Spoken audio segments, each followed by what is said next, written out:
podcast 4e de couverture. Bienvenue! Donc aujourd'hui, on avait pensé vous parler des livres plus de non-fiction. Exactement. Fait que la non-fiction, finalement, tout ce qui est pas dans un monde inventé, fait que tout ce qui se rapporte finalement un peu à la vie de tous les jours. On a quand même quelques options à vous montrer aujourd'hui pour parler un peu de la non-fiction. C'est sûr que c'est un genre qui attire pas nécessairement tout le monde parce que souvent on veut un peu s'évader dans une Oui, c'est ça. histoire. Mais en même temps, il y a beaucoup de styles différents de non-fiction. Exactement. Aussi. Il y a beaucoup de choses qui existent. Et juste de voir, ben regarde, s'il peut y avoir quelque chose qui peut nous intéresser. Ouais. Tu sais, justement, je trouve ça intéressant de filmer ça parce que, tu sais, le riz quand même, tu sais, t'en lis quand même pas mal. C'est ça. Plus que moi. J'en consomme au moins un livre par mois, sinon deux. Je vous expliquerai un peu aussi là ce que j'ai lu dans mon historique, puis en même temps, si vous voulez voir dans mon Goodreads, en fait là, sur mon compte Goodreads que vous allez pouvoir voir en bio de nos vidéos, je les mets tous ceux que j'ai lus. Fait que c'est sûr que je pourrais pas toutes les couvrir aujourd'hui parce que c'est ça, j'en lis un par mois depuis à peu près 5-6 ans, là, mais c'est ça. C'est toujours intéressant, je trouve, de varier un peu les lectures. Puis voilà, mais on va commencer quand même par notre fameux petit trio, ce qu'on est en train de lire, ce qu'on voudrait lire prochainement, puis voilà. Ben, je vais commencer. Mon dernier livre que j'ai lu, je l'ai amené pour vous le montrer. Oui! Donc, c'est Wide Eyes de Elsie Silver qui est sorti il y a vraiment pas longtemps. Là. Dans le fond, je l'avais précommandé, fait que j'ai reçu comme la journée de la sortie, le 3 septembre. C'est un livre que tu avais hâte de lire, ça, je pense, hein? Vraiment, parce que déjà, que Elsie Silver, c'est vraiment une de mes autrices préférées. Là, ça, c'est le 2e tome dans la série Rose Hill. Puis plus que j'avais vraiment trippé sur Wild Love, je me suis dit j'allais aimer Wild Eyes aussi. Fait que je l'ai beaucoup aimé lui aussi. Tu sais, c'est un livre d'Elsie Silver, c'est tout le temps bon, les personnages sont attachants, il y a tout le temps comme un côté plus émotif aussi, tu sais, dans, mettons, le passé des personnages. Puis dans celui-là, dans le fond, c'est un père célibataire. Là. Le gars, il a 2 enfants. Puis la fille, c'est comme une genre de célébrité, chanteuse, vraiment populaire. Fait que ça fait différent à lire aussi cool. dans un livre comme ça. Puis j'ai donné un 4,5 étoiles. Quand même! C'était proche d'un 5 étoiles, sauf que, tu sais, c'est pas tu sais, le livre, il est pas comme sur 400 quelque pages, tu sais, il est pas hyper court, mais on dirait que j'en voulais plus. Ah oui! Oui. OK! T'sais, ça t'a comme laissé sur ta faim un peu. Je trouvais justement, c'est comme vers la fin que c'était plus rushé, puis on dirait qu'il manquait un peu plus de développement des personnages, surtout la fille dans le livre. Puis, c'est ça, on dirait que j'aurais voulu comme plus de scènes, puis ça aurait fait un 5 étoiles, mais c'est quand même vraiment, vraiment bon. Là. Ça risque que je le recommande pareil. Là. D'accord. Toi, ta dernière lecture? Ben moi, ma dernière lecture, en fait, je vais en parler aujourd'hui. Parce que c'est un non-fiction, mais les lectures que je suis en train de faire présentement, j'en ai 2. Fait que j'ai ici qui a un lien un peu avec aujourd'hui, vu que c'est un livre de développement personnel, surtout au niveau des interactions entre les gens, parce que ça s'appelle Connect. Puis c'est quand même intéressant parce que c'est fait par 2 docteurs, donc David Bradford et Carol Robin.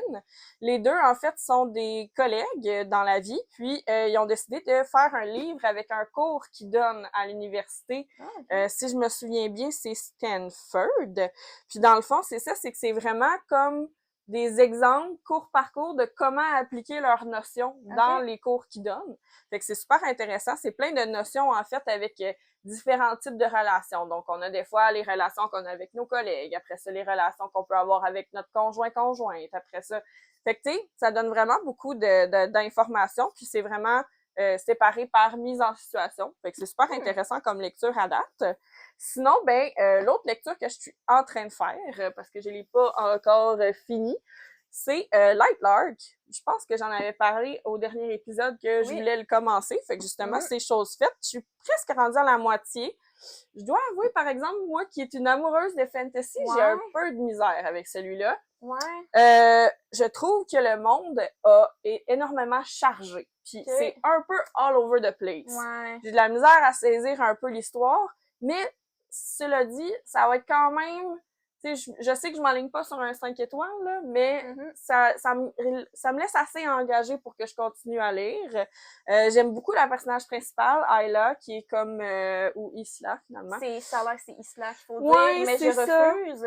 Pour moi, c'est Ayla. Ouais, moi aussi, c'est Ayla. Puis tu vois, même en l'écoutant en audio un peu, il mélange un peu les deux parce que la fille, elle prononce Isla. Ah ouais, ok. Fait que j'haïs pas le Isla, moi. Ok, à la place de Isla. Ouais, c'est mieux. En tout cas, bref, j'aime bien sa personnalité, elle est un peu feisty, elle essaye de défendre son royaume là-dedans. Bon, c'est un peu une histoire de trials aussi, mais encore là, je trouve, je sais pas si c'est parce que c'est de la façon que moi je le lis, mais c'est pas clair, tu sais. Quelque chose que qu'il y a des trials, d'habitude, je suis habituée, ok, ben là, épreuve telle affaire, épreuve telle chose. Là, c'est comme un peu nébuleux, un peu pas clair. Ce que tu veux dire, parce que justement, moi, ça fait quand même plusieurs mois que je l'ai lu, Nightlock. Je l'ai lu comme au début de l'année.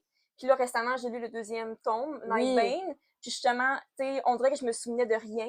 C'est ça. Je sais pas si c'est parce que c'est pas que c'est compliqué, c'est qu'il y a beaucoup d'informations. Exactement. C'est comme le monde est séparé en comme plusieurs royaumes. Ouais, plusieurs royaumes. Puis là, chacun a des pouvoirs, puis c'est dur à retenir. Exact. Tout, c'est quoi? Fait que justement, quand j'ai lu le deuxième livre, genre, j'ai dû aller regarder une vidéo sur YouTube pour qui résumait le premier livre. Parce que sinon, je me disais, ben, regarde, j'aurais trop de la misère.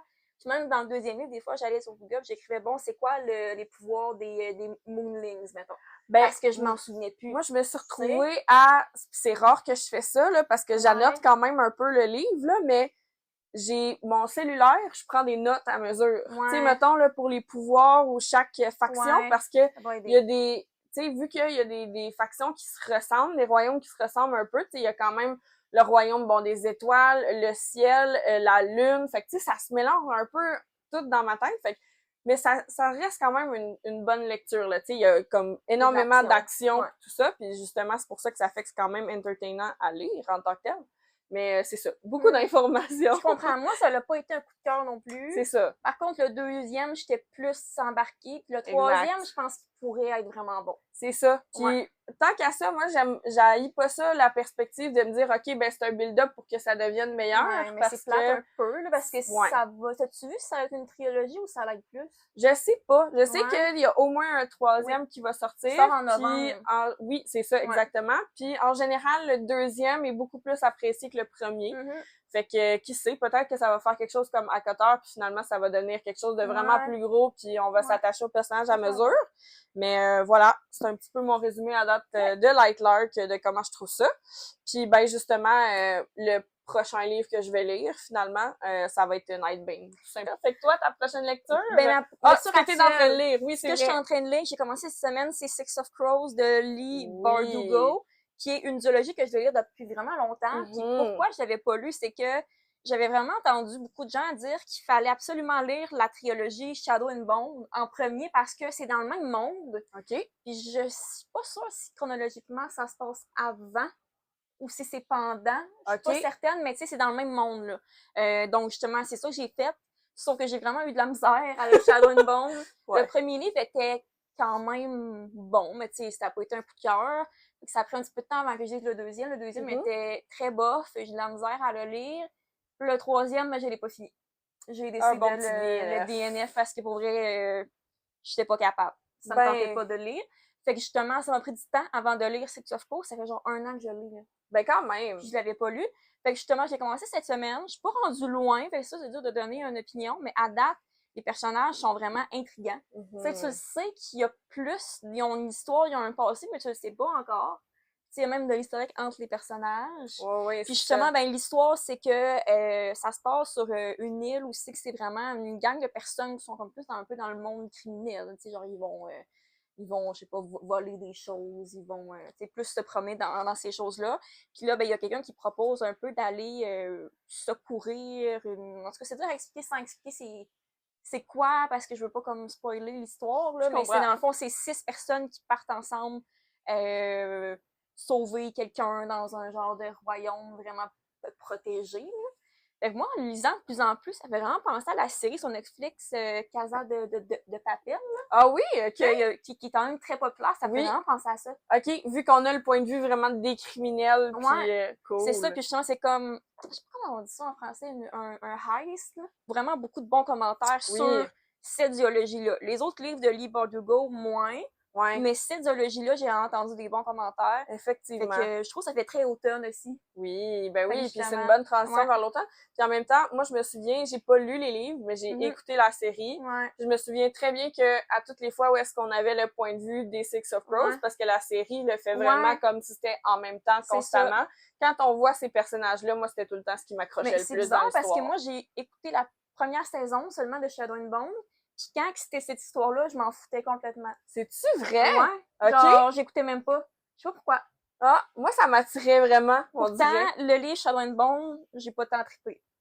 Fait que, en même temps, la saison 1, c'était comme le premier livre, fait que c'est comme le meilleur dans la série. C'est ça. Fait que, ben c'est ça, c'est intéressant parce que c'est là qu'on voit que des fois, comment que les livres sont traduits en série, ça change Ouais. complètement la Tu sais, dynamique. des fois aussi, ça arrive que, mettons, tu vas lire un livre par un auteur, puis t'as pas tant trippé, puis là, finalement, tu lis un autre livre ou une autre série, puis que t'aimes ça. Fait que c'est Absolument. correct aussi, là. Ben Ça me oui. fait penser à comme à Abby Jiménez, mettons.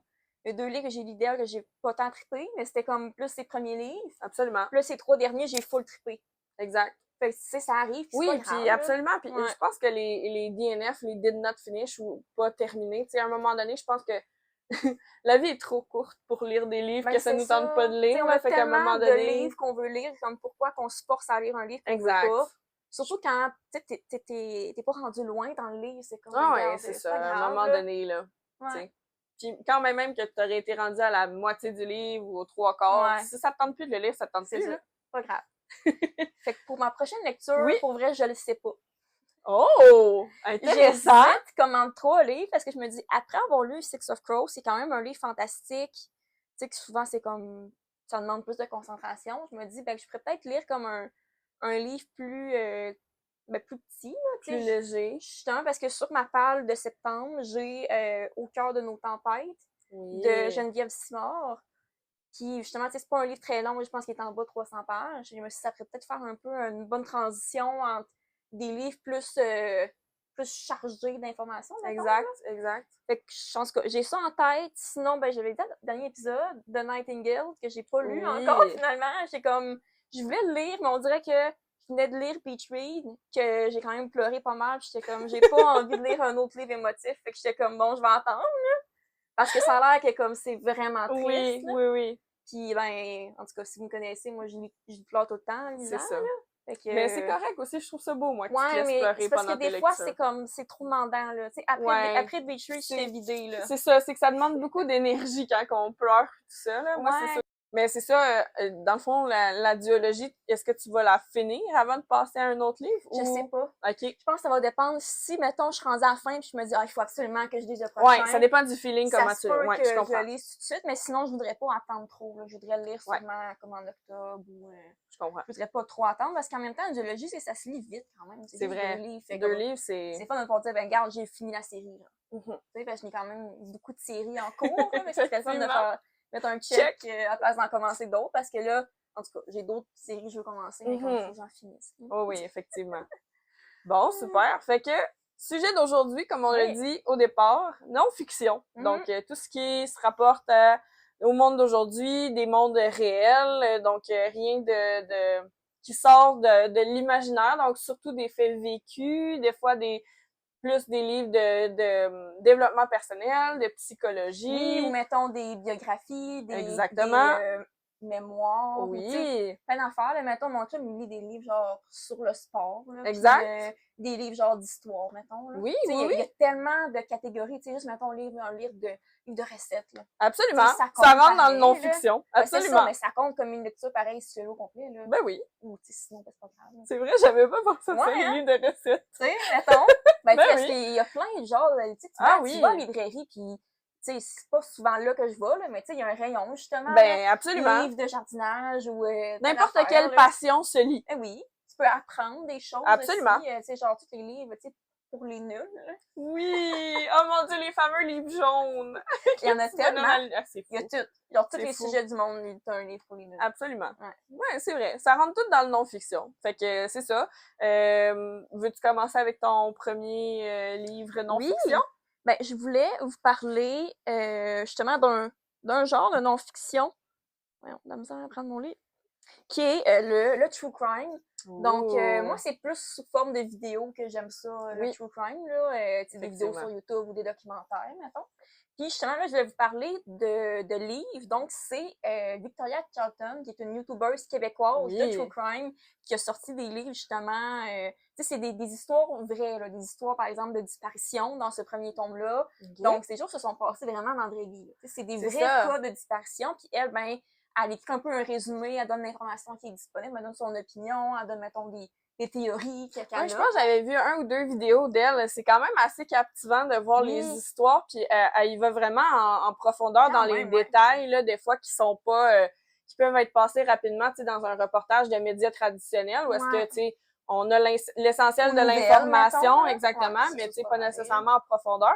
Les true crime, ça fait vraiment comme te plonger dans l'histoire, un peu comme si on devient l'enquêteur. Moi, j'aime vraiment ça, le true crime. Ça fait des années que j'écoute des vidéos, surtout d'elle, honnêtement. C'est comme vraiment, on la voit en arrière, là, mais c'est vraiment elle que j'ai découvert un peu en premier dans les vidéos de true crime. J'ai écouté comme toutes ces vidéos. Là. Ça fait des années qu'elle en fait. Fait que justement, quand elle a sorti des livres, je me suis dit, ben regarde, pourquoi pas, tu sais. Et dans celui-là, mettons, le premier, on a 15 histoires de disparitions mystérieuses. Elle a 3 livres. J'ai juste amené le premier, là, mais elle a 3 livres qui ont comme, des fois, c'est des concepts un peu différents. Mettons, des meurtres ou, tu sais, différentes choses. Fait que j'aime ça parce que c'est pas très long comme livre non plus. Ça. Tu sais, il y a quand même des détails, mais pas trop. Tu sais, ça reste intéressant pareil. Puis, ouais, c'est le fun à lire. C'est le genre de livre que tu sais, tu peux lire, mettons, une histoire, puis là, tu le mets de côté, puis là, ben, c'est ça. Le fait qu'il y en ait 15 en plus, c'est quand même le fun, tu sais, ça fait un bon contenu dans le livre, puis c'est... C'est ça, tu sais, c'est pas juste une histoire, parce que des fois, tu sais, il y a plein de livres comme ça, mettons, c'est que des journalistes qui sortent des livres, mettons, sur une histoire. Fait que tu peux avoir vraiment beaucoup de détails, ce qui est le fun, mais, tu sais, ceux-là, justement, t'as plusieurs histoires. Fait que ça fait qu'on dirait que c'est plus comme rafraîchissant, puis tu le lis plus vite parce que, tu sais, c'est court aussi, plus court, là. Ouais, fait que ça, c'est le genre de non-fiction que j'aime lire. Là. Je comprends. Je pense que c'est les seuls livres de true crime que j'ai, mais sûrement que j'aimerais ça en lire d'autres. Juste, je pense pas tant à ce genre-là quand je m'achète des livres. Ben, comme tu dis au début, le true crime, moi, c'est sûr que quand je pense à true crime, je pense à des vidéos, là, tu sais, comme j'en consomme une fois de temps en temps sur Netflix, ou justement avec l'automne qui s'en vient, des fois, ça fait un peu plus spooky, mais ouais, c'est une bonne idée de regarder des choses ça. En plus, quelqu'un québécois comme ça, qu'on peut encourager, là, c'est le fun. Effectivement. Et toi, tu nous parles de quoi? Ben moi, ma première non-fiction, en fait, ça va être un mémoire ou une biographie, en fait, qui a été écrite lui-même. J'en ai déjà un petit peu parlé au podcast. Ben, je pense que quand c'est eux qui l'écrivent, c'est un mémoire. Quand c'est quelqu'un d'autre, c'est une biographie. Ça doit être ça, effectivement, la différence. Donc, un mémoire, en fait, ça a été écrit par Matthew Perry. Puis dans le fond, le titre officiel, c'est Friends, Lovers and the Big Terrible Thing. J'en avais déjà un petit peu parlé précédemment parce que je l'ai lu, ça fait pas nécessairement longtemps. Je l'ai lu en format sur ma Kindle, mais ce mémoire-là, je vous recommande encore une fois de l'écouter parce que c'est lui qui en fait la narration. Ben, je pense que les mémoires en général, je pense que ça va être plus intéressant parce que c'est la personne qui parle de sa vie. Exactement. Puis tu sais, il y a quelques exemples comme ça où est-ce que ça va être vraiment la personne elle-même. Des fois, probablement qu'il y a certains exemples aussi que c'est pas nécessairement la personne, mais je trouve que tu sais, surtout quand on parle de Matthew Perry, pour ceux qui ont écouté la série Friends, Matthew Perry, en fait, c'est celui qui joue le personnage de Chandler. Ce que j'ai trouvé intéressant dans ce mémoire-là, c'est que on pouvait vraiment y aller profondément dans les sujets où est-ce qu'on s'attendait pas de découvrir sur ce personnage-là. Parce que, tu sais, Chandler ou Matthew Perry, tu sais, c'est un peu le funny guy, là, tu sais, c'est un personnage de clown, on le connaît vraiment comme celui qui essaie de faire rire, mais justement, souvent, ça cache quelque chose, tu sais, dans le sens que quand on a un personnage où est-ce que on veut faire rire tout le monde, mais souvent, on passe par l'humour pour faire cacher un peu d'autres choses. C'est comme un mécanisme de défense. Exactement. À la place de comme parler de soi-même, ben on fait des jokes. Exactement. Puis Matthew Perry, c'est vraiment cet exemple-là. Il nous raconte en fait comment que dans son enfance, ben c'était le plus vieux d'une famille recomposée parce que sa mère s'est remariée par la suite lorsque ses parents se sont séparés. Donc c'était un peu lui qui avait développé une relation là de support avec sa mère qui avait vraiment été laissée pour compte par son père, finalement, puis ça avait été comme un peu spécial. Lui, il a grandi au Canada, puis dans le fond, ensuite, il a été aux États-Unis rejoindre son père. S'en est suivi plusieurs développements d'amitié où est-ce que il s'est rendu compte que justement, il pouvait évoluer dans un milieu tout autant divertissant que des fois un peu trop stimulant à son goût parce que justement ça le poussait vraiment beaucoup dans son stress de performance puis il voulait beaucoup plaire à tout le monde. Moi étant une petite people pleaser, je me suis rejoint je me suis vraiment vue un peu là-dedans, reconnue là-dedans exactement. Puis c'est ça, la façon que Matthew Perry écrit là-dedans, c'est vraiment super touchant. Ça fait-tu longtemps qu'il est sorti son livre? Ben, étant donné que ça fait pas longtemps qu'il est décédé, je crois que... Ça doit être avant. Oui, exactement. Puis il l'a écrit peut-être... mon Dieu, c'est une bonne question. Ouais, hein? Parce que je pense que c'est quand même récent, par contre. Ben, c'est ça, c'est quand même récent. Puis c'est parce qu'il parle vraiment en détail de toute sa dépendance à l'alcool, aux drogues, tout ça. Puis c'est vraiment, là... Autant lui s'est auto-saboté que aussi le milieu de la santé un peu, là, quand on regarde ça. Je vais regarder en quelle année exactement, pour être sûr. En 2022. 22, OK. Ouais, 2022. Puis c'est ça, c'est qu'il est décédé assez récemment 2023, aussi, là. C'est ça. Fait que, ouais, exactement. Fait que ça fait spécial de lire ça, sachant maintenant qu'il est décédé, parce que on voit clairement que quand il a écrit ça, c'était pas du tout dans son intention, là, tu sais, dans le sens que au début, il y a beaucoup de monde qui pensait que c'était un suicide, mais finalement, on a su récemment que il y avait des gens qui avaient été accusés, là, justement, pour son décès, parce qu'il a fait une crise cardiaque, je crois, dans son spa, ou quelque chose du genre. Puis c'est ça, tu sais, on voit vraiment que de la façon que ça finit, en tout cas, c'est vraiment beau, là. Il envoie vraiment un message d'encouragement, tout ça. Par contre, quelques petits trigger warning, là, je vous dirais, faites vos recherches pour savoir vraiment si vous êtes sensible par rapport au sujet de la dépression, de la dépendance aux drogues, tout ça. C'est pas une lecture qui va vous rendre joyeux tout de suite, là. C'est vraiment juste vers la fin qu'on voit qu'il y a comme un silver lining en quelque part. Je pense que dans les mémoires, ça va revenir aussi parce que, tu sais, souvent, ils ont une raison pourquoi ils écrivent ça. Fait que c'est pas des moments super heureux. Non, puis c'est ça, c'est qu'on se rend compte que finalement, tu sais, on idéalise beaucoup les stars puis les célébrités, mais finalement, on se rend compte que leur vie, c'est pas tout le temps facile.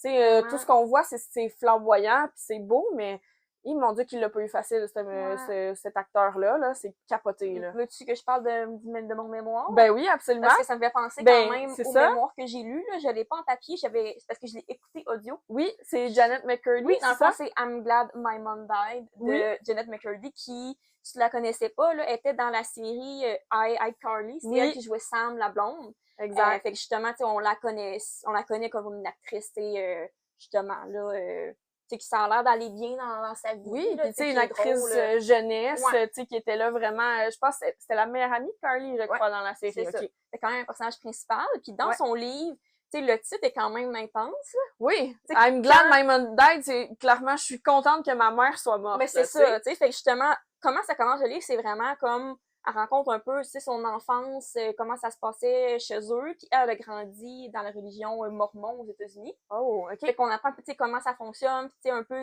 la pression qui vient avec ça. Tu sais, ça parle beaucoup vraiment de sa relation avec sa mère, parce que ça reste que, ben, tu sais, avec le titre du livre, on apprend beaucoup, justement, tu sais, comment que sa mère était, quand elle a commencé aussi à être un peu dans le milieu du cinéma, de la télé, comment qu'elle commence, parce qu'elle était quand même très jeune.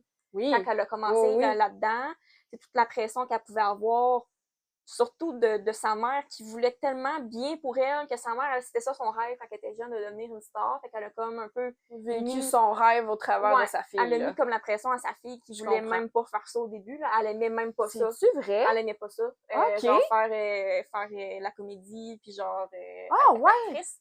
C'est vraiment sa mère qui l'a forcé, puis elle se disait, ben, regarde, vu que c'est le rêve de ma mère, je vais continuer. C'est vraiment tout le livre, on voit vraiment qu'elle se force à faire des choses. Beaucoup de pression. Quand elle veut pas, parce que c'est ça que sa mère souhaite. Puis genre, si elle le fait pas, ben là, sa mère est fâchée. Puis là, tu sais, tout le long du livre, c'est vraiment qu'elle veut faire plaisir à sa mère. Tu sais, ce que je trouve qui est un rôle qui est pas juste un enfant d'avoir. Non, ça devrait être... ben, pas que ça devrait être le contraire, mais tu sais, dans le sens que les enfants sont pas là nécessairement comme pour Ben, c'est ça. Subvenir aux besoins Ben, de leurs c'est ça. parents. C'est pas ça leur rôle. Puis justement, tu sais, quand elle commence à faire de l'argent en étant actrice, ben, tu sais, c'est comme vraiment elle qui subvient aux besoins de sa famille. C'est vraiment ça comme arrive souvent, devenu hein. ça.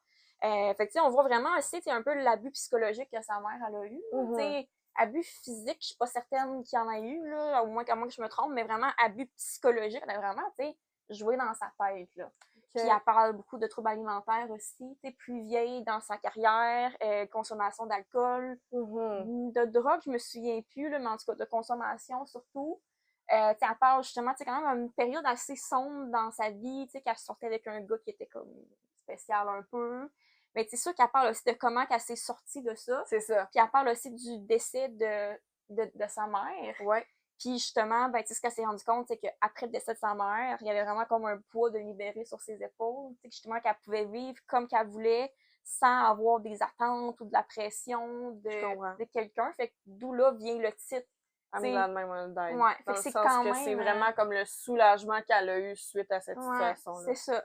Fait que c'est vraiment touchant comme lecture parce mais que... c'est triste quand même oui, de voir que quelqu'un peut avoir autant de pression. Ben, vraiment, comment, tu sais, justement, en lisant le livre audio aussi, parce que c'est elle qui lit le livre aussi, là. Tu sais, souvent, je disais ça en marchant, là. Fait que là, je marchais, puis là, j'écoutais le livre audio, puis là, des fois, j'étais comme, ben, voyons donc, genre, j'avais vraiment des réactions, des fois, de comme dégoût, là, de qu'est-ce que sa mère lui faisait vivre, là. J'étais comme, ben, voyons donc, voir capoté, hein. qu'elle a vécu ça. Tu sais, ça reste que c'est quand même, tu sais, elle a, tu sais, je trouve grandi avec les années 90. Ouais. C'est sûr que, tu sais, il peut y avoir des différences un peu dans l'éducation qu'elle a pu avoir, surtout comme étant mormon aussi.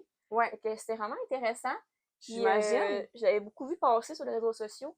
Je l'ai justement écouté en audio, puis je leur recommande beaucoup de l'écouter version audio aussi. Je pense que si je l'avais lu, j'aurais été beaucoup moins intéressée. C'est sûr. Ben, c'est ça. Les mémoires en général en version audio, là, ça donne un petit quelque chose de plus. Oui, c'est plus, plus personnel. Ouais. On dirait quasiment j'écoutais un podcast un peu. Ben c'est ça. On dirait là, que c'est la personne, elle nous parle. C'est ça. Directement. Ouais. Puis je pense que c'est comme les seuls livres que j'écouterais. Parce que je suis pas une fan de livres audio, je suis pas capable de me concentrer. Mais justement, vu que c'est comme elle qui parle, c'est différent. Là, j'étais capable de me concentrer. J'écoutais ça en marchant mon chien. Oui, c'est ça. Je l'ai lu justement, je pense que c'était l'automne passé.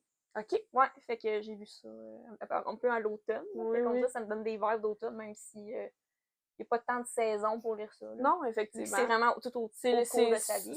Souvent, c'est ça, les mémoires, c'est vraiment juste comme la personne qui raconte sa vie un petit peu avec les épreuves et tout ça. Mais moi, je trouve ça tout le temps intéressant de savoir.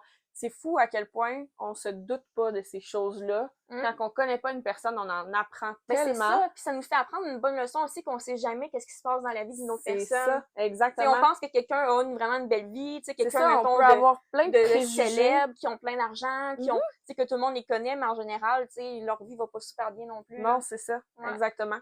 Ben écoute, je vais faire le pont là-dessus parce que justement, ça m'amène à ma première lecture plus développement personnel. Puis ça, je vais dire pourquoi ça fait le pont un peu, c'est que le livre que dont je voulais parler là, entre autres, c'est Vous avez du style, qui est écrit par le docteur Robert A. Rome. Puis en gros, c'est vraiment sur les personnalités de chacun. Puis pourquoi je fais le pont avec ça un peu, c'est que, tu sais, comme tu dis, on sait jamais nécessairement qu'est-ce qui peut arriver avec les personnes, mais on sait pas nécessairement comment interagir tout le temps avec eux. Donc ça, c'est vraiment une bonne façon. Puis il y a aussi un livre qui s'appelle Personnalité Plus, qui a été écrit par Florence Littauer, qui est un peu le même principe. C'est que en fait, on a au départ 4 personnalités, 4 types de personnalités qui nous sont présentées. Évidemment, c'est un peu comme tout, là, on a un pourcentage de chaque type de personnalité chacun. Mais dans le fond, c'est vraiment... Y a-t-il comme un questionnaire? Oui, c'est ça, exactement. C'est ça que j'essaie de trouver. Il y a des petits questionnaires. C'est ça, exactement. C'est sûr que je ferai pas le questionnaire avec toi, mais dans le fond, je peux présenter, oui, c'est ça. Je peux présenter, en fait, là, les 4 personnalités. En fait, c'est disques. Donc, on a le D, le I, le C et le S. Donc, le D, finalement, qui est un peu un direct, donc extraverti et centré sur les tâches. Ensuite, on a le I, qui est extraverti mais centré sur les personnes. Ensuite, on a le C, qui est plus réservé et centré sur les personnes. Puis, on a le Le C, pardon, qui est réservé et centré sur les tâches. Puis on a le S qui est réservé et centré sur les personnes. OK. Fait que dans le fond, c'est vraiment divisé en extraverti puis introverti ou réservé. Puis, est-ce qu'on est plus axé sur les tâches ou axé sur les personnes? C'est sûr qu'il y a différents types. Tu sais, des fois, il y a des gens qui vont dire, oh, ben, regarde, moi, je suis extraverti, mais on dirait que non, mais c'est plus dépendant le style d'extraverti. Exactement. Ça exactement, parce que des fois, on peut être extraverti puis s'exprimer d'une différente façon. Tu sais, dans le fond, là, c'est que c'est vraiment des personnes vont pouvoir comment je pourrais dire ça? Une personne extravertie peut le démontrer d'une façon vraiment différente d'une autre. Ça veut pas dire que cette personne-là l'est moins. Ou encore là, comme je dis, chaque personne a un peu un pourcentage différent de chaque style. Ce qui fait que des fois, ben en présence d'une personne, on va être plus d'une certaine façon. Mais en présence d'une autre personne, on va être plus d'une certaine façon. On est tous un peu caméléons. Ben oui. Fait que ce livre-là, en particulier, c'est vraiment là, vraiment génial pour justement apprendre à connaître un peu les personnes. Puis apprendre à comment on gère ces relations-là. Parce que peu importe si on est dans une entreprise ou au travail ou, tu sais, dans n'importe quel contexte de la vie, on est toujours en relation avec quelqu'un. Ben oui. C'est sûr. On peut pas vivre notre vie tout seul tout le temps. On est des êtres sociaux. Là, exactement. On vit en société. Donc, autant pour nous aider nous-mêmes que nous aider nos rapports, nos relations, tout ça, c'est vraiment un bon petit livre. Puis, c'est très court. Il y a des bonnes descriptions, en fait, de chaque personnalité, chaque interaction aussi, des rapports de force, des rapports... en général, comment qu'on peut aider ces personnes-là, comment qu'on peut aider à se faire comprendre aussi. Fait que, ouais, vraiment intéressant. Vraiment. Moi, je vais vous parler de Je réinvente ma vie de Jeffrey Young et Janet Klosko. Je sais pas ça comment dire son nom, là. Ça, c'est plus un... Ben, tu sais, des fois, je trouve que psychologie, développement personnel, ça se ressemble. Oui, ça se touche tout un peu. Celui-là, j'irais un peu plus psychologie parce qu'on va vraiment, tu sais, creuser un peu dans notre passé. Okay. Puis je l'ai dit dans le premier épisode, et moi je suis travailleuse sociale. Oui. Fait que dans le fond, ce genre de livres-là, je les achète vraiment dans mon travail parce qu'avec mon syndicat, on a un budget chaque année pour s'acheter, mettons, des formations ou des livres en lien avec le travail. Fait que ça, c'en est un justement que je me suis acheté, que j'avais été recommandé par plusieurs personnes. Donc justement, quand je lis ce genre de livre-là, je lis, tu sais, c'est pas tant, mettons, sur mon divan, tu sais, je lis plus ça vraiment au travail parce que pourquoi je les ai achetés, c'est pour justement, ben, tu sais, me donner de l'information ou des pistes pour aider là, les gens que je rencontre. Mais ça reste que même en les lisant, ben, je fais des liens avec ma vie personnelle aussi. Ben, c'est sûr. Tu sais, j'apprends des choses sur moi en même temps. Fait que ça, c'est fun. Puis ce livre-là, justement, c'est basé sur les 12 schémas de Young, justement, que je pense que c'est lui qui a comme un peu sorti cette théorie-là. Puis je crois que maintenant, il y a comme d'autres schémas qu'ils ont trouvés, mais dans celui-là, là, je pense que c'est vraiment les 12 principaux, les 11. Là. Okay. En tout cas, puis il y en a d'autres qui ont été élaborés par la suite à partir de ce modèle-là. Mais finalement. Ils sont pas dans ce livre-là. Là. Je vais vraiment parler des 12 schémas que j'ai dans ce livre-là. Oui. Dans le fond, comment il explique ça? C'est que chaque personne, en grandissant, c'est vraiment avec l'influence des parents, de l'éducation qu'on a, ça peut créer certains schémas. Fait que justement, il y en a plusieurs. Là, je peux les nommer... les schémas. Là. Fait qu'on a, par exemple, le schéma abandon, méfiance et abus, carence affective, exclusion, dépendance, vulnérabilité, imperfection, échec, assujettissement, exigence élevée et tout nous est dû. Fait que justement, tu sais, dépendant vraiment de chacun, de notre éducation qu'on a eue, il y a des comportements que nos parents peuvent avoir qui vont justement créer certains schémas. Je comprends. Fait que peut-être je pourrais vous donner un exemple. Là. Ça va peut-être être plus concret comme ça. Là. Oh, notre mascotte! Notre mascotte est là! Bonjour, Kyo! Allô, Kiki! Oui! Bon. Fait que, par exemple, le premier schéma qui parle, c'est le schéma de l'abandon. Ce qui est le fun, c'est qu'il y a beaucoup d'exemples aussi. Dans le livre, justement, mettons, il parle de différents cas, de personnes, d'exemples différents. Donc, justement, on a un questionnaire qu'on peut répondre qui nous donne une indication de ce serait quoi chacun de nos schémas. Puis après ça, quand on va vraiment dans chaque schéma spécifique comme abandon, ben il y a un autre questionnaire pour voir est-ce que c'est vraiment un schéma que tu peux avoir. Fait que valider à quel point ça s'applique à nous, finalement. Puis le schéma, le questionnaire, comment il propose de le faire, c'est que tu as une colonne enfance, tu as une colonne maintenant. Parce que des fois, tu peux avoir eu un schéma dans ton enfance, mais tu t'en es comme défait en grandissant. Fait que tu vois, mettons, lequel était plus présent à l'enfance, puis lequel sont encore présents aujourd'hui. Je comprends. Fait qu'on voit un petit peu l'évolution, finalement. Fait que, par exemple, que je vous donne un exemple là, de schéma d'abandon, ils disent « Vous croyez profondément que vous perdrez les gens que vous aimez et que vous vivrez dorénavant dans l'isolement affectif. Vous êtes convaincu que vous êtes destiné à rester seul. » Fait qu'il y en a des gens qui pensent ça, là. Ben oui. Justement, ben, il y a certains comportements que les parents peuvent avoir qui vont causer ce sentiment-là, comme, mettons, tu sais, souvent des gens qui ont perdu un parent qui est décédé jeune, ou, mettons, un divorce difficile dans une famille, un déménagement. Exact. Il y a toujours un déclencheur, quelque part. Il faut qu'il y ait une raison. Là. Par exemple, ça, c'est des exemples de situations qui peuvent amener le schéma d'abandon. Puis, sinon, à part ça, puis justement, il y a des comportements que des gens peuvent avoir quand ils ont ce schéma-là. Mettons, souvent, tu sais, ça va être de chercher un partenaire qui s'engage pas, qui est pas disponible, qui est instable, qui est ambivalent. Parce que si quelqu'un a eu quelqu'un dans sa vie qui justement qui était pas là, qui était absent, qui était froid, ben ils vont comme rechercher à reproduire. encore reproduire ce schéma-là parce que c'est ça qu'ils connaissent, c'est ça qui est confortable. Fait que justement, pour sortir de là, ben, c'est de faire le contraire. Ben c'est ça. C'est d'apprendre à réfléchir un peu sur nos comportements puis de voir qu'il y a quelque chose en arrière de ça puis qu'on peut le briser, ce pattern-là. Justement, fait qu'à la place de chercher un partenaire qui est pas disponible, ben, c'est comme de se forcer à comme donner une chance au partenaire qui est peut-être quelqu'un un peu plus comme un peu plus doux, plus présent, tu sais, qui va plus être affectueux. Mettons que des fois, on mettrait les breaks, mais que si on donnait une chance à cette personne-là, on pourrait sortir de notre schéma. Puis justement, ben, juste être bien, puis se rendre compte que comme on mérite ça, puis que c'est quoi qui est possible. Tu sais, justement, d'être avec quelqu'un, de pas se faire abandonner, tu sais, que c'est pas toujours quelque chose qui se répète. Exact. D'apprendre finalement que ça revient un peu à une distorsion cognitive qu'on se fait, que finalement, c'est pas tout à fait la réalité. C'est juste que vu que c'est tellement dans notre habitude puis dans notre vécu que finalement, tu sais, veut pas, on le reproduit nous-mêmes sans le vouloir. C'est vraiment inconscient, mais quand on s'en rend compte, c'est comme, ah, ouais, finalement... Ah ouais, c'est toujours intéressant ce genre de réflexion-là quand on a des livres qui nous... Ça, je trouve que ça peut être un livre que n'importe qui peut lire. Ou, mettons, le monde qui travaille en santé mentale, ça peut être intéressant comme lecture à faire aussi, parce que maintenant, justement, je reconnais des schémas dans les gens que je rencontre, comme, telle personne, c'est peut-être plus carence affective. Je comprends. Fait que ça t'aide un peu dans ton approche avec ces gens-là. C'est ça, puis ça peut être de quoi qu'on peut utiliser avec les gens aussi, genre de leur faire le questionnaire, de dire, ben, regarde, toi, c'est peut-être plus le schéma vulnérabilité, comment qu'on peut sortir de ça? Fait que, justement, ça fait beaucoup réfléchir sur soi-même. Oui. Puis, justement, tu sais, il donne beaucoup de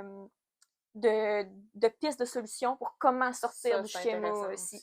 Fait que, justement, ça, je le recommande vraiment à n'importe qui veut qui veut se comprendre. Je comprends. Tu sais, des gens qui sont comme, pourquoi je suis comme ça, tu sais? Oui, ben c'est ça. Des fois, ça vaut la peine de se poser ces questions-là aussi. N'importe quel contexte, tu sais, comme toi, tu dis que tu l'utilises pour ton contexte de travail comme travailleur social. Moi, le développement personnel, ben c'est sûr qu'en plus de mon travail comme inhalothérapeute, ben j'ai quand même la chance d'avoir ma propre entreprise à côté. Puis souvent, les livres que je vais lire, en fait, c'est des livres qui me sont recommandés par un abonnement là, que j'ai. Fait que c'est pour ça que j'en lis justement là, un par mois au moins. Puis ça permet tout le temps c'est ça, c'est que même si à la base, toi tu veux l'appliquer pour ton travail ou moi je veux l'appliquer pour mon entreprise, on finit toujours par trouver plein d'applications dans notre vie en général, puis avoir des réflexions autant sur nous-mêmes que sur les gens qu'on peut aider, puis les gens pour lesquels on peut avoir un impact positif. J'ai lu ce livre-là, puis j'étais comme, OK, moi, c'est vraiment le schéma autonomie. Genre, j'étais comme, OK, ça, c'est vraiment moi. Fait que, tu sais, ça me permet de travailler sur moi-même en même temps. Ben oui, c'est ça qui est intéressant même quand aussi. on est travailleur social ou psychologue, on a tous des trucs à travailler dans notre vie personnelle. Ben oui, absolument. Il y a personne de parfait, puis on peut toujours apprendre. Ben oui. Ça me fait penser, justement, écoute, ton livre, c'est plus par rapport, justement, au schéma ou au comportement, par rapport à des réflexions qu'on peut avoir sur nous-mêmes. Ça ici, ce qui est un livre, un rien peut tout changer. Je sais pas si vous allez être capable de bien lire, étant donné que c'est un petit peu usé. C'est un livre de James Clear qui, justement, se concentre sur les habitudes et le développement d'habitudes. Fait que ça peut faire un petit peu un lien par rapport, ça c'est plus les comportements qui se sont retrouvés dans la vie. Puis là, maintenant, ça c'est vraiment un concentré de solutions sur comment on peut se faire des habitudes, comment on peut défaire nos mauvaises habitudes. Puis c'est vraiment intéressant. C'est Atomic Habits. C'est ça? Exactement. Ah, oui, je l'ai téléchargé sur super Audible, intéressant, mais je l'ai pas écouté encore. Écoute, puis c'est quand même un bon livre, puis vous voyez que je l'ai beaucoup annoté, là. C'est hyper intéressant. C'est un livre, je pense qu'on peut y retourner, là, au moins une fois par année. Ça t'a-tu aidé, toi? Ça m'a énormément aidé. Parce que les deux, on est comme un peu TDAH, non diagnostiqué, là. Effectivement. Puis, dans le fond, c'est que on a vraiment comment on développe une habitude, puis comment on peut faciliter à développer ou empêcher des mauvaises habitudes d'avoir un impact. Okay. Il nous présente vraiment donc la phase du problème, donc le déclencheur et l'envie, la phase de solution avec la réponse puis la récompense. Okay. Parce qu'au final, tout ce qu'on fait, c'est pour avoir une réponse ou un stimuli ou une récompense. Ça répond à un besoin, exactement. Puis donc, on a vraiment des pistes. Je sais pas si je vais retrouver la page du schéma exact. Parce que ce que j'aime beaucoup de ce livre-là, c'est qu'à chaque fin de chapitre, il y a un résumé. Donc, on peut voir vraiment comment qu'on peut appliquer ces notions-là, finalement. J'essaie de trouver le tableau complet parce que vraiment, le tableau résume bien la chose. Ah, il est là. OK. Donc, comment créer une bonne habitude? Il développe vraiment en différentes lois. Fait que finalement, on a l'évidence, comme par exemple, si on met quelque chose en évidence, donc, je sais pas, moi, on prend quelque chose de vraiment niaiseux comme sortir la poubelle. Ben, c'est sûr que si la poubelle est tout le temps cachée, puis qu'on le voit pas, ben, on n'aura pas tendance à le faire. Tandis que si on met le sac de poubelle juste à côté de la porte avant de sortir, ben, on va y penser. Même chose pour nos clés de voiture qu'on oublie tout le temps. Justement, le positionner dans un endroit stratégique qu'on sait où est-ce que ça va être, ben, ça va aider. Fait que, tu sais, il y a plein de petits trucs comme ça. Après ça, l'attractivité. Quelque chose comme regrouper des tentations ou associer une action qu'on fait avec une action qu'on fait déjà. Fait que, tu sais, d'y aller vraiment avec... ben, je sais pas, moi, on veut développer une habitude. Bon, ben, quelque chose qu'on fait déjà, on va l'associer à ça. Mettons, je sais pas, le soir, mettons, tu sais, je me brosse les dents, ben, tu sais, j'ai commencé à comme faire mes soins de peau en même temps. C'est ça, exactement. Fait qu'on sait que, OK, ben, quand on a fini de se brosser les dents, notre cerveau va finalement associer, ben, on va faire les soins de peau, on va faire la routine à ce moment-là. Fait que, tu sais, c'est plein de petits trucs comme ça, autant pour développer les habitudes ou comment briser une mauvaise habitude, donc les inversions de chaque loi. Intéressant, ceci. Donc, c'est ça. Donc, tu sais, tantôt, on parlait de l'évidence, parce que placer quelque chose en évidence. Je pense que c'est de quoi qu'on voit moins, comment se défaire d'une mauvaise habitude. C'est ça, exactement. Fait que, tu sais, ça fait vraiment le tour de tout parce que, tu sais, tantôt, on parlait d'une évidence, mettre quelque chose en évidence. Ben, si on veut arrêter quelque chose, faut le rendre invisible. Fait que c'est niaiseux, mais le fameux sac de chips qu'on veut arrêter de manger, là, ben, le mettre complètement au fond du garde-manger, ben, ça permet de le rendre invisible complètement, se rendre la tâche difficile, se rendre la tâche insatisfaisante. Tu sais, fait qu'il y a énormément de trucs là-dedans qui fait réfléchir sur les patterns qui mènent à une habitude. Fait que vraiment, c'est super génial comme livre. Donc, je peux te le prêter si tu veux. Ça va me faire plaisir. Parce que la version audio, on dirait... Honnêtement, on a parlé d'audio tantôt, là. Les développements personnels, je ne recommande jamais. Parce que c'est clair que je vais me souvenir de rien. Ben, ça. Là, je prends des notes en même temps. Exactement. Moi, là, ça me donne un devoir. C'est ça. Parce que j'ai fini l'école, là, c'est correct. C'est ça. Un livre de développement personnel, là, moi, il faut que je souligne, que je surligne en couleur, que je mette des notes. Fait que s'il y a bien un type de livre que je vous recommande jamais en audio, c'est des livres de développement personnel. À moins que vous soyez en train de l'écouter en même temps que vous le consultez, là. Mais voilà. Fait que Un rien peut tout changer ou Atomic Habits, finalement, qui est quand même devenu populaire là, comme livre. Ça a été connu, ça a été reconnu comme un livre qui a eu un impact là, pour beaucoup de monde, là, puis quelqu'un qui s'initie au développement personnel aussi, là, vraiment une bonne recommandation. Et toi, Kiki? Donc, le livre que Kiki veut vous montrer... Kiki a une recommandation. Kiki peut vous parler de Quand le corps sonne l'alarme de Karine Larocque, qui est quelqu'un que j'aime beaucoup. C'est une ancienne psychologue qui vient de la Gaspésie. Ah Fait ouais! que c'est le fun parce que, tu sais, elle vient de la région, elle Ben vient oui. de un peu notre coin. Oui, oui. Fait que justement, elle a sorti ce livre-là qui est comme vraiment son approche qu'elle parle le plus. Donc, tu sais, l'essentiel dans ce livre-là, ce qu'elle explique aux gens, c'est d'écouter les signaux d'alarme que notre corps nous envoie. Fait que Absolument. c'est pareil que quand on a faim, Je vais recommencer. parce que c'est pareil que quand on a faim, ben, tu sais, souvent, ben, on va avoir, tu sais, on va sentir l'estomac vide, un l'estomac qui gargouille. Ben, c'est Ouais, un signe que notre corps envoie de comme, regarde, t'as faim, fait que mange. Même chose que quand on a soif. Ben, on a des signes d'alarme psychologiques aussi. absolument. Fait qu'il y en a plein, là. Tu sais, je vais vous en donner une couple, là, mais tu sais, juste tu sais, de se sentir fatigué, de pas être motivé, tu sais, d'être triste, d'être stressé, tu sais, d'avoir de la misère à se concentrer. Tu sais, il y en a plein, plein, plein de signaux d'alarme. Puis elle, ce qui est le fun, parce qu'elle donne beaucoup d'exemples concrets, tu sais, c'est un livre qui est écrit assez simplement, là. Tu sais, n'importe qui peut lire ça, même un ado, là, je verrais lire ça, ou même, tu sais, un enfant, C'est bien préado, vulgarisé, là. c'est ça, tu sais, c'est simple à comprendre. On a beaucoup d'exemples concrets, comme elle compare beaucoup à, justement, tu sais, le tableau de bord dans la voiture. Tu sais, quand, que, mettons, t'as plus de gaz, ben, t'as la lumière qui allume. Oui, Ben, t'as toujours justement, un petit signal pour chaque c'est ça. chose. Ben, c'est la même chose que quand que t'es stressé, c'est un signal que ton corps t'envoie de comme, hey, il y a quelque chose qui fonctionne pas, là. Genre, tu dois donner attention. Puis Absolument. moins que t'écoutes le signal, plus qu'il est fort. Absolument. Par Ça exemple, devient toujours un plus gros c'est problème à ça. mesure. Par exemple, quelqu'un, tu sais, qui vit beaucoup d'anxiété puis qui va au point de faire une crise de panique, c'est parce qu'ils ont ignoré d'autres signes avant. Absolument. D'autres signes que le corps disait, hey, arrête-toi, fais quelque chose, genre, tu sais, fais quelque chose pour t'aider. Fait que plus qu'on ignore les signes, plus qu'ils sont forts. Fait que justement, elle, ce qu'elle propose, c'est, ben, déjà, si tu connais les signaux d'alarme possibles, tu vas plus les reconnaître et pouvoir faire quelque chose pour, justement, ben, que le signal parte. Ben oui. Puis, on parle beaucoup aussi, tu sais, des hypothèses. Pourquoi que le signal d'alarme peut se présenter, par exemple? Fait que le genre de questions que nous, on peut se poser, Oui. justement, Puis, quand on ressent c'est ces ça. Puis choses-là. moi, c'est souvent quelque chose que j'entends dans mon bureau au travail. Ben, tu sais, je comprends pas pourquoi que je suis stressée. Pourquoi que j'ai pleuré à tel moment. Pourquoi que dans ces temps-ci, je suis pas concentrée. Ben, justement, il peut y avoir plein de choses, là. Fait juste à retourner voir la page où c'est qu'elle donne les hypothèses, là, pour vous en donner quelques exemples, là. Ouais, c'est intéressant d'avoir comme des petites pistes de réponses. Ouais. L'explication qui fait que, justement, tu peux te sentir moins bien. Par exemple, c'est que tu n'as pas été suffisamment bienveillant envers toi-même. Par Ça, là, exemple, c'est que Seigneur, t'es... ça s'applique à tout le Oui, monde, ça. tu sais que t'as été vraiment dur envers toi-même, là, tu te passes la tête, tu t'es trouvé poche, t'arrêtes pas de dire que t'es laide, tu sais, tout ça, ça fait que tu vas ressentir un malaise. Ben, c'est Il sûr. peut y avoir aussi le fait que t'es pas suffisamment bien entouré autour de toi, ou, tu sais, mettons que tu tolères un lien toxique. Peut vouloir dire que tu repousses tes émotions, que tu les vis pas. Fait que c'est sûr que là, il donne plein de signes de comme, hey, là, comme laisse-toi le moment de vivre ton émotion. Absolument. Tu sais, comme toi, quand tu dis t'as de la peine, quand t'es en train de lire, ben, des fois, il faut juste se laisser pleurer. Ben oui, c'est ça.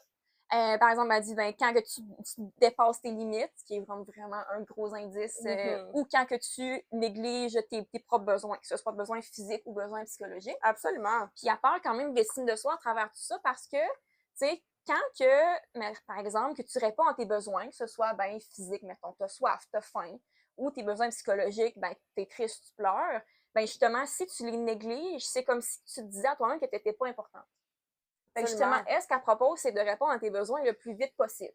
Ben Fait que oui. justement, t'es au travail, t'as envie d'aller aux toilettes, mais tu dis, oh, je vais attendre. Non, vas-y tout de suite. Ben Parce oui. que justement, ça donne le message, ben, je suis importante, donc je réponds à mes besoins. Ah, puis ça, c'est sûr T'sais? que ça a un impact direct sur Oui, l'estime de soi, parce que c'est vraiment. s'accorder la valeur qu'on doit s'accorder. C'est ça, la valeur que tout le monde mérite. Parce Exactement. qu'on a tous une valeur, tu sais, à l'intérieur, inconditionnelle, qui change pas, peu importe. Exact. T'sais? Ça, c'est tous des petits gestes inconscients qu'on pose qui briment notre estime de soi sans le savoir. Fait que justement, tu sais, elle propose vraiment des façons, tu sais, de comment se traiter plus avec douceur. Elle donne des petits trucs aussi pour, tu sais, gérer les pensées, gérer l'anxiété. Fait que pour vrai, moi, c'est vraiment mon coup de cœur de livre de psychologie. J'en parle tout le temps. Je le recommande beaucoup aux gens que je rencontre aussi. Parce que justement, c'est un livre qui est court, c'est écrit gros, ça se lit rapidement. C'est pas compliqué du tout. C'est des trucs très concrets. Fait que vraiment, si j'ai comme une lecture en psychologie à vous recommander, c'est vraiment celle-là. Je comprends. Ouais. Moi, un petit peu plus gros quand même, mais ça va se rejoindre parce que c'est par amour du stress. En fait, je suis pas mal sûre que ceux qui connaissent un petit peu le stress ou en général ont déjà entendu parler de certaines recherches qu'ils ont fait là-dessus, ont déjà entendu parler de Sonia Lupien. C'est en fait PhD dans le stress, en fait, là. Fait que c'est une psychologue. Une docteur Une docteur en psychologie. psychologie, c'est ça. Elle a, dans le fond, en plus d'être psychologue, elle a vraiment comme poussé ses recherches, en particulier sur le stress. Puis, justement, sur la couverture, on le voit ici, c'est un beau petit mammouth. Parce que dans le fond, son analogie ou sa comparaison, finalement, sa métaphore, c'est ça le mot que je cherchais. Sa métaphore pour le stress, c'est vraiment de les comparer aux mammouths. Donc, c'est parce que, dans le fond, le stress, c'est vraiment une réaction innée qu'on a depuis que le monde est monde, puis que finalement, on était des chasseurs de mammouths. C'est vraiment ça, nos stress, finalement. Donc, on a tous des petits mammouths un peu au travers de notre vie. Puis, ça paraît d'être un gros livre, mais c'est tellement facile à lire. C'est une excellente vulgarisatrice. C'est drôle aussi. Tu as des drôle. petits exemples quotidiens qu'on peut tous se reconnaître. Absolument. Puis c'est ça, c'est vraiment des courts chapitres, donc ça se lit super bien. Puis moi, un des trucs là-dedans, en fait, là, que j'ai vraiment adoré le plus, c'est le ciné, en fait. Ah ouais. C'est tout simplement c'est un anachronisme qu'elle utilise pour, justement, tu posais la question, pourquoi je me sens stressée? Ça, c'est quelque chose que moi, j'utilise très souvent moi dans aussi, mes c'est un truc, en travail social. Là, c'est tellement je donne hot, souvent là. ce truc-là aux gens, je connais ça par cœur. Oh oui, c'est ça. Fait que, tu sais, le ciné, en fait, c'est parce que ça nous dit un peu comment s'orienter dans notre situation pour régler ce qui nous stresse. Dans le fond, c'est justement Sonia Lupien puis les chercheurs, ils ont vraiment essayé de trouver toutes les sources possibles du stress, puis ils ont trouvé 4 catégories. 4 catégories. Puis elle dit même dans son livre, je pense qu'elle donne le défi de trouver une 5e, parce que toutes les situations ça rentre possibles toutes là-dedans. rentrent dans au moins une catégorie. Exactement. Fait que ça, je vais vous les présenter, les catégories, parce que dans le fond, c'est vraiment tout rentre là-dedans. Donc, on a le C qui est le contrôle faible. Donc, un sentiment d'avoir le contrôle sur la situation. Donc, dès qu'on perd un certain contrôle, ça va nous causer du stress, évidemment. Ensuite, on a le I qui est imprévisibilité. On n'arrive pas à prévoir ce qui s'en vient. Ensuite, la nouveauté, c'est quelque chose qu'on n'a jamais expérimenté. Et le E, c'est l'ego menacé, donc le sentiment qu'on doute de vos capacités. Puis cet élément-là en particulier peut être vraiment tricky parce que parfois c'est quelque chose qu'on peut percevoir mais qui est pas réellement présent parce que c'est nous qui doutons de nos capacités par rapport. C'est notre perception, mais c'est pas totalement la réalité. C'est ça, exactement. Fait que c'est vraiment un schéma qui est présenté dès le départ de son livre, puis que après ça, lorsqu'elle rajoute des notions sur différents stress, il y a beaucoup de façons d'appliquer ça. Puis dans le fond, c'est sûr que Par amour du stress, c'est un de ses nombreux livres. Elle en a écrit vraiment plusieurs là-dessus. Moi, c'est une amie qui me l'avait donné d'ailleurs, Charlotte à Marianne. Puis c'est vraiment, dans le fond, une approche très simple de la science du stress que aussi n'importe qui pourrait lire. Puis moi qui souffre d'anxiété, en fait, toi aussi, Juju, on connaît ça pas mal.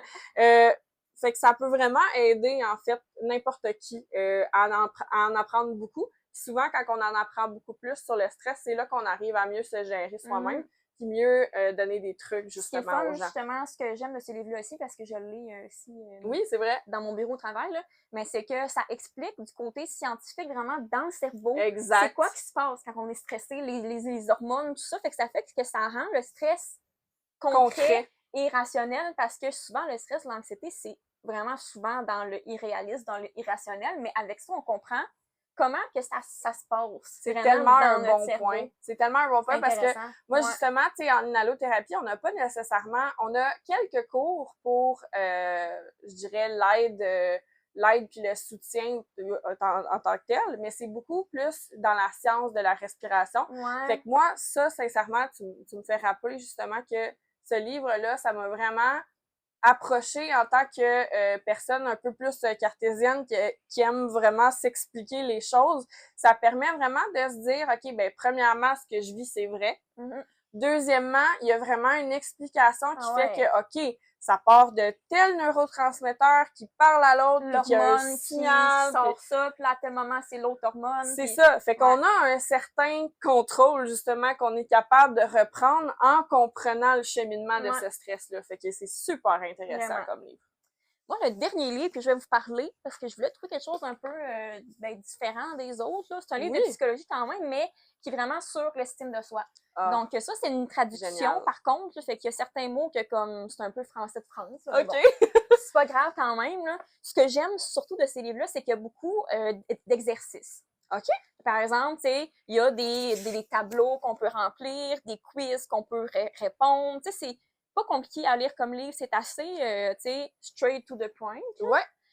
Puis tu sais, justement, il y a beaucoup d'exercices, fait que soit on peut les faire soi-même, ou mettons, moi, dans mon travail, ben je peux comme les faire aux gens que je rencontre. Puis ça explique aussi, tu sais, comment que l'estime de soi, elle est développée, tu sais, en grandissant dans l'enfance, en étant adulte. Tu sais, expliquer vraiment c'est quoi l'estime de soi, parce que ça peut être flou comme thème. C'est quand même un peu abstrait comme concept, ben c'est ça. honnêtement. Justement, de comprendre c'est quoi, puis il donne beaucoup de trucs aussi. Par exemple, moi, une approche que j'aime beaucoup utiliser, c'est l'auto-compassion. Fait que, à la place d'être dur envers soi-même, puis de se taper sa tête, puis genre d'être méchant envers soi-même, mais c'est juste, d'être empathique, d'avoir de la compassion, puis de dire, regarde, c'est normal, c'est pas grave, c'est correct, de s'encourager. Tu sais, souvent... D'être un peu indulgent envers soi-même. Souvent, comment qu'on est envers les autres, tu sais, la plupart du monde, ils vont être gentils, ils vont encourager, ils vont soutenir les autres, mais pourquoi qu'on fait pas ça envers nous-mêmes? C'est vrai. Pourquoi qu'envers nous, on est méchant, qu'on se juge, dur envers qu'on se sent coupable? Ben, on peut être cette personne-là envers nous. T'sais, on peut être notre propre meilleure amie.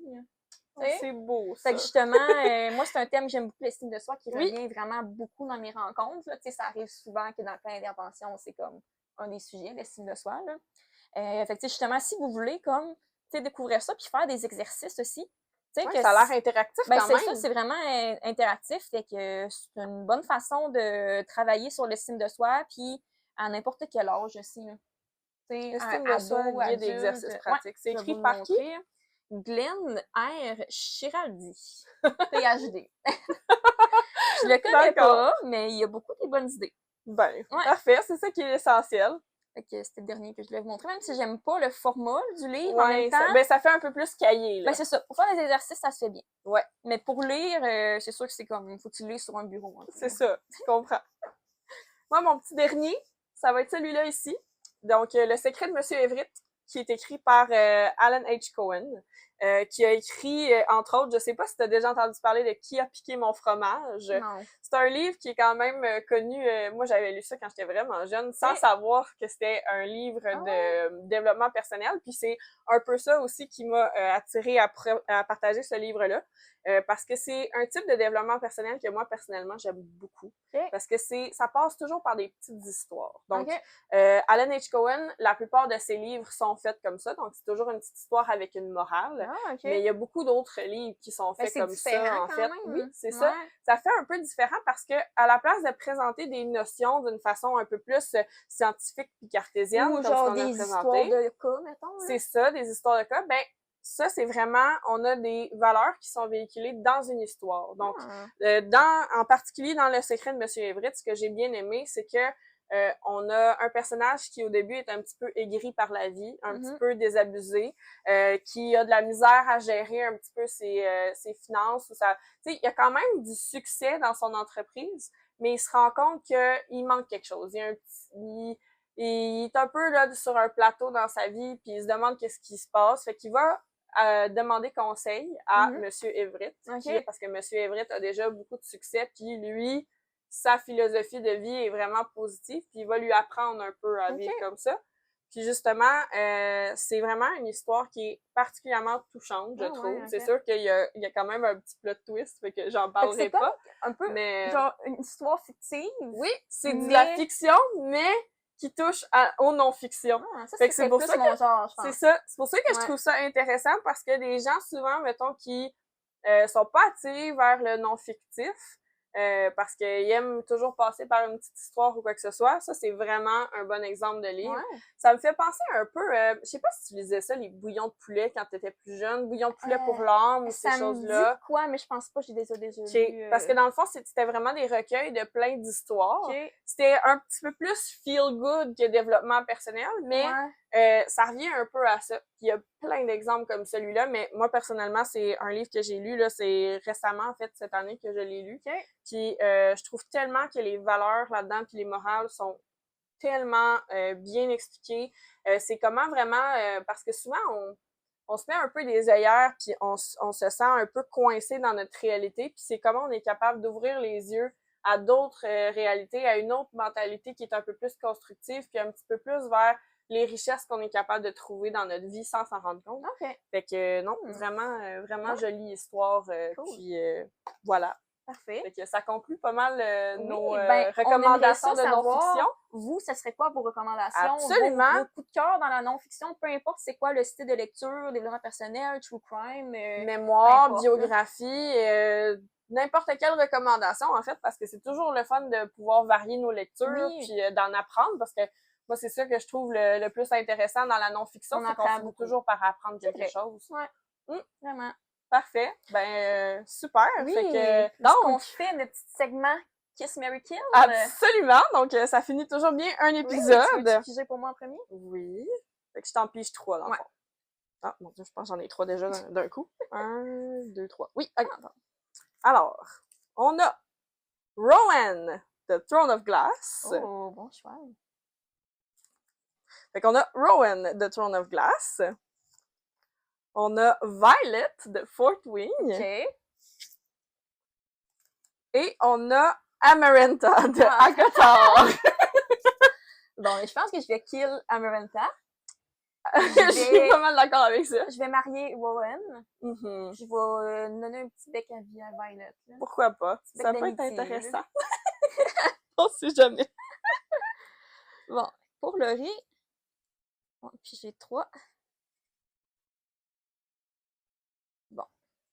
On a INT dans ACOTAR. Oh mon Dieu Seigneur. On a Farah dans ACOTAR. OK. Et on a Michael dans Better Than the Movies. Ouais. Peux-tu que je la refasse? Non, c'est correct. Non, faut jouer le jeu. Ouais. Bon, INT, je la tue. Ouais. Ça, c'est sûr et certain. Je pense que j'embrasse Michael, puis je marie Farah. Moi aussi, je pense que je ferais ça parce que Farah est vraiment hot comme personne. Vraiment. Ouais. Si, tu sais, moi, personnellement, je suis très, très hétéro, là, mais si j'avais à marier une personnage féminine dans ce combo-là, ça serait définitivement Farah. Genre, un peu dans tous les livres fantastiques, là, ça serait Farah. Ouais. Absolument. Bon, fait que ça conclut notre petit segment Kiss, Marry, Kill. Voilà! C'est tout! C'est tout pour aujourd'hui, mais merci beaucoup d'avoir écouté. On espère que vous aimez ça. Ah, Kiki! Hein? Ça s'est bien passé? De la fin avec Kiki. Avec notre belle petite mascotte. Ouais. Fait que j'espère que vous avez beaucoup aimé notre épisode sur la non-fiction. Et on se voit dans 2 semaines pour le prochain épisode aussi qu'on va vous parler de recommandations de livres d'automne. Oui, préparez-vous, c'est le début de l'automne. À dans 2 semaines. Bye!